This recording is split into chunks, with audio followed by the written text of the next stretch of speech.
Tubaha ikaze bakunzi bacu makuru atandukanye aramutse ku mutekano, politiki na diplomasi n'amakuru nk'ibisanzwe aribanda ku butaka bwa Repubulika ya Demokarasi ya Kongo, by'umwihariko muri politiki ya Kinshasa. Ibibazo bikomeye biguza ubutegetsi bwa Kinshasa n'abatavuga rumwe n'ubutegetsi bwa Kinshasa, by'umwihariko turongera kwitsa ku ntambara iri mu burasirazuba bw'iki gihugu iriguza igisirikare cya MA23 na FARDC. Hagati aho Miyandi makuru turerekeza hanze y'igihugu cya Repubulika ya Demokarasi ya Kongo, by'umwihariko muri Afurika y'Iburasirazuba. Turebe byinshi bikomeje kuvuga ku Rwanda rufatwa nka ararije ikomeye mu gukomeza gushigira ibikorwa bikomeye ngo byo gufasha MA23. Turagera mu gihugu cy'u Burundi ndetse n'izindi nkuru zikomeye ziri gukwirakwizwa mu bice bitandukanye by'akarere. Muri aya makuru turibanda ku ngingo zikomeye ziri kwemeza ko Perezida Antoine Tshisekedi yahawe nyirantarengwa kugeza ubu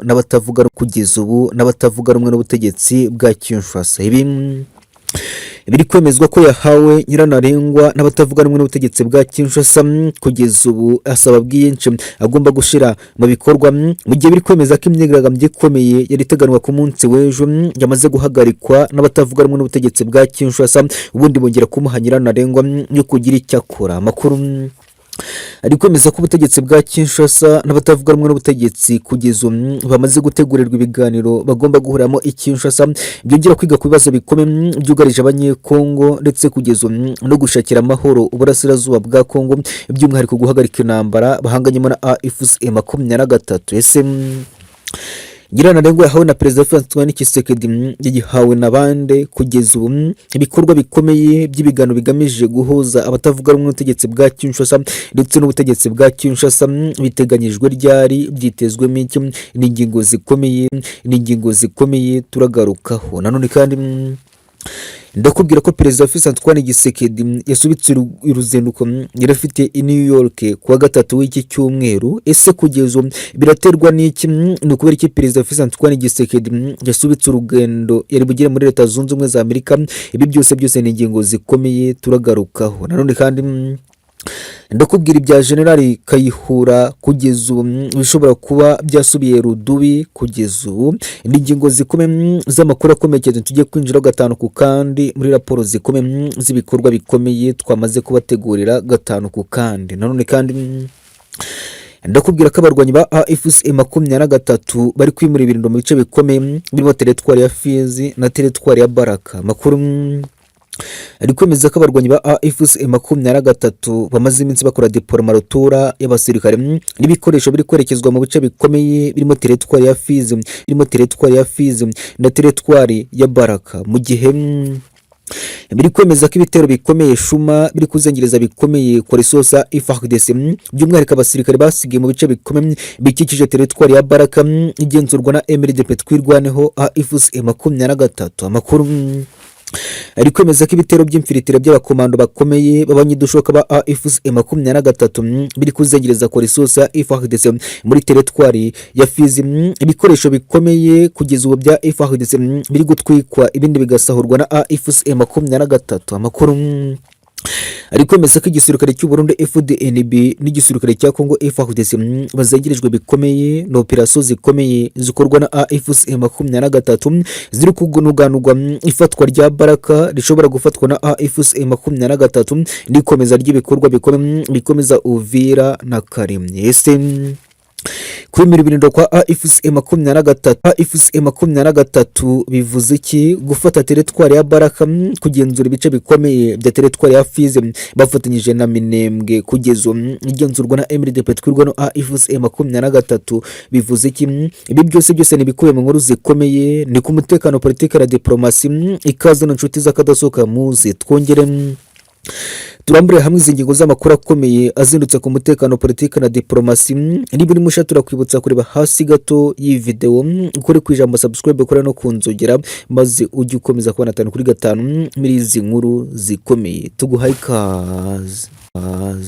Abyihutirwa cyane reka duhere ku mirwano iramutse ihuza abasirikare ba MA23 na FARDC. Amakuru azindutse yemezwa n'ibitangazamakuru byandikira ku butaka bwa Kongo kugeza ubu irimo Kivu Morning Post ndetse kugeza ubu n'ibindi bitangazamakuru bitandukanye bikorera kuri rezo sosiye. Amatangazo byose asorwa n'abaturage kugeza ubu batuye mu bice bitandukanye bigenzurwa na MDP na FARDC ndi kugeza ubu n'inkuru ziri kwemezwa na FARDC ziri kwemeza ko ku munsi wa kabiri kuko imirwano ikomeye yatangiye ku munsi w'ejo mu bice bitandukanye bya teritwari ya Masisi ndetse kugeza ubu n'ahitwa Pinga. Muri iki gitondo cya kare habyutse imirwano ikomeye yahagaritse abarwanyi ba FARDC na koaliso ya FARDC. Kugeza amakuru ari kwemeza ko ibice bitandukanye bya teritwari ya Masisi abasirikare ba koaliso sa FARDC babyutse bakubitwa na FARDC. Amakuru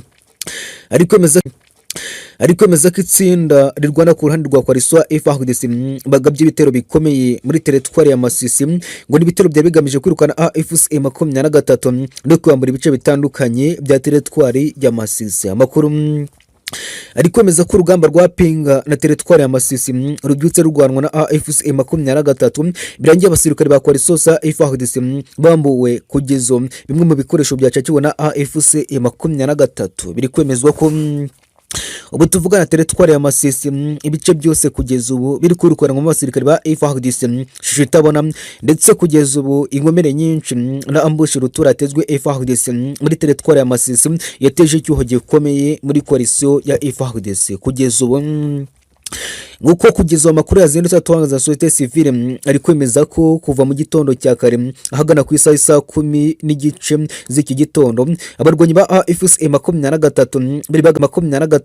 bari bagabwe ibitero bikomeye na FARDC bagerageje gusubiza ibitero byose bya Kinshasa. Amakuru ari kwemeza ko intwaro nyinshi nubwo kugeza zigiye zitangazwa umubare gusa ziri hagati y'110 hakugeza ku 170 zishobora kuba zafashwe na FARDC. Abasirikare batatu ba FARDC bikemezwa ko bafatiwe ku rugamba na FARDC mu gihe abagera kuri 15 bapfire mu bitero kugeza bari bagabye kuri FARDC. Amakuru ari kwemeza ko koaliso sa FARDC ikomeje guhunga ndetse kugeza biri kwemezwa ko yahungiye muri teritwari ya Warikare no kuva muri teritwari ya Masisi nk'uko abaturage bari kwemeza iyi nkuru. Amakuru akemeza ko bifitanye isano n'ibikorwa bikomeye bya operasiyo zikomeye ziri gukorwa muri Pinga. Kugeza biri kwemezwa ko General Ngaruye Bodwe umenyerewe ku ruhande rwa FARDC wahagiye ihango cyo kurinda teritwari ya Masisi kugeza ari uyobora urugamba kugeza ari no watangije ibikorwa bikomeye byo kwambura Pinga ibice bikomeye byose bigafatwa na FARDC. Ni mu gihe ubu tuvugana Pinga ku ijanisha rya 85 n'ibice 7% yafashwe na FARDC kuko ubu tuvugana biri kwemezwa ko ibice bikomeye byose bikikije Pinga n'imihanda yinjiza muri Pinga iri kugenzurwa na FARDC nyuma yuko ibirindo bikomeye cyane bya FARDC biri mu nyingiro z'aka gace byatatswe na FARDC. Intwaro nyinshi zigatwikwa na FARDC ndetse bikemezwa ko urugamba rwabereye kuri aka gace mu gitondo cyo kuri tariki ndetse n'umunsi w'ejo hashize abarwanyi benshi ba FARDC bakomerekeye mu bitero bikomeye bya FARDC. Amakuru ari kwemeza ko kugeza ibice bya teritwari ya Masisi ndetse na Pinga byinshi biri kugenzurwa na FARDC kubera ko igisirikare cya FARDC cyahunze. Nanone kandi amakuru ari kwemeza ko ku munsi w'ejo imirwano ikomeye cyane yahuje abasirikare ba FARDC ahitwa Nyabikeri mu duce turimo Runga, Nyabitango ndetse kugeza biri kwemezwa ko abasirikare ba FARDC bongeye gutanga isomo rikomeye ku ruhande rw'abasirikare barwana ku ruhande rw'ubutegetsi bwa Kinshasa. Amakuru ari kwemeza ko FARDC yatatse defense zari zikambitsemo FARDC n'abarundi mu gace ka Rungo na Nyabitango gahereye ahitwa Nyabikeri kugeza aho biri kwemezwa ko hategurwaga ibitero bikomeye cyane bya FARDC byo kwataka FARDC mu bice bitandukanye bihana imbibi na Nyabikeri bigenzurwa na FARDC. Ubu tuvugana raporo ziri kwemeza ko iyi mirwano yabaye ku munsi w'ejo yasize M23 ifashe utu duce ndetse bikongera kwemezwa ko ari urugamba rukomeye rufite n'isano n'ibikorwa bikomeye byumvikanye muri teritwari ya Warikare. Amakuru akomeza yemeza ko usibye muri ibi bice na teritwari ya Warikare ku munsi w'ejo humviriye ibitero bikomeye byahuje abarwanyi ba M23 na FARDC. Ni inkuru ziri kwemeza ko ari imirwano ikomeye kuko igisirikare cya koalition ya FARDC cyakoresha abasirikare bakomeye bo mu mutwe udasanzwe ku ruhande rwa FARDC bazwi nka Hibu, mu gihe ku ruhande rwa FDL harimo abitwa 40 Valere ndetse kugeza na Special Force mu giseke cy'u Burundi FDNB bari batatse Warikare mu kuyambura AFC M23. Amakuru ari kwemeza ko koalition ya FARDC yashize imbaraga mu rugamba ruri kumvikana muri teritwari ya Warikare ndetse kugeza ubu na Minembwe mu bice bitandukanye bya teritwari ya Fizi. Ari urugamba kugeza ubu rwongeye kugaragaramo abarwanyi ba P5 barwana ku ruhande rwa Kayumba Nyamwasa. Ibyo ngiye kuza bishimangira amakuru yemeza ko Kayumba Nyamwasa yongeye kugaruka ku butaka bwa Kongo gufasha Kinshasa kurwanya AFC M23 gutegura ibitero bikomeye n'imigambi mibi bafitiye ku Rwanda bahuriyemo na FDL ndetse n'ubutegetsi bwa Kinshasa. Byongeye kwemezwa n'abarwanyi ba AFC M23 n'abaturage batuye muri ibi bice bongeye kwemeza ko muri teritwari ya Masisi mu barwanyi bahanganye nabo barwana ku ruhande rwa Kinshasa harimo abarwanyi ba P5 kugeza ubu Kayumba Nyamwasa mu bitero bikomeye biri kwibasira AFC M23. Nanone kandi reka dukomereze ku nkuru nziza ku baturage batuye mu bice bikomeye ku butaka bwa Kongo kugeza ubu bongeye gutabarwa na AFC M23. Amakuru ari kwemeza ko nyuma imirwano ikomeye cyane yumvikanye mu gace ka Rumbishi, Gashovu na Rumbishi kugeza ubu abaturage batangiye guhunguka muri ibi bice biri kugenzurwa na AFC M23. Amakuru ari kwemeza ko imirwano ikomeye yatangiye ku itariki ya 26 kwa gatandatu kuri iki cyumweru ndetse kugeza na 28 ku cyumweru w'iyi tariki kugeza wahuje abarwanyi ba M23 na FARDC. Abaturage ngo benshi bari batuye mu bice bya Rumbishi, Shovu kugeza bari bahunze imirwano ikomeye yari guza M23 na FARDC kugeza babyutse bahunguka bagaruka muri bice kugeza biri kugenzurwa na AFC M23 nyuma ko AFC M23 itsinze igisirikare cya FARDC kigakurwa muri ibi bice. Ni inkuru ziri kongera kumvikana insinzi n'ibikorwa bikomeye bya AFC M23 n'itabarwa ry'abaturage batuye mu bice bigenzurwa na AFC M23. Nanone kandi